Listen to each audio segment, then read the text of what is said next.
பீகார் சட்டசபை தேர்தலில் பாஜக அமோக வெற்றி பெற்றுள்ளதால் 16 மந்திரி பதவிகளும் துணை முதல்வர் மற்றும் சபாநாயகர் பதவியும் எதிர்பார்ப்பதாக தெரிகிறது. நாளை நிதிஷ்குமார் பீகாரின் முதல்வராக பிரதமர் நரேந்திர மோடி முன்னிலையில் பதவியேற்கிறார்.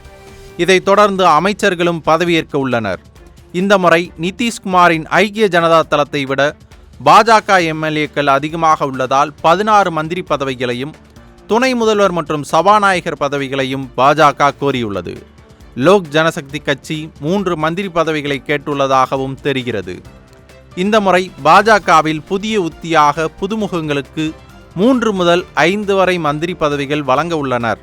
பாஜக, ஐக்கிய ஜனதா தளம் மற்றும் லோக் ஜனசக்தி மூத்த தலைவர்கள் பலத்த ஆலோசனையில் ஈடுபட்டு வருகின்றனர். ஜனசக்தி சார்பிலும் துணை முதல்வர் பதவி கேட்பதால் பீகார் அமைச்சரவை கலக்கலாக இருக்கும் என்று எதிர்பார்க்கப்படுகிறது. கதம்பச்சாம்பாராகத்தான் இனி எல்லா மாநில சட்டசபைகளும் மாறக்கூடும் என்று அரசியல் நிபுணர்கள் தெரிவிக்கின்றனர்.